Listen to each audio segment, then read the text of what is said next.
sa lokal sa Nyugan, Distrito Eklesyastiko sa Laguna West. Giduaw ni Igsoong Eduardo V. Manalo, pagtumalang pangkatibukan sa Iglesia ni Cristo.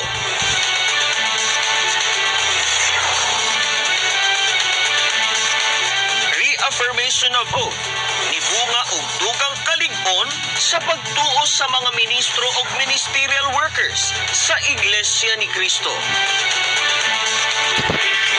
Mga igsuon gikan sa King Williamstown sa South Africa, malampuson nga nagbuhat og musical concert.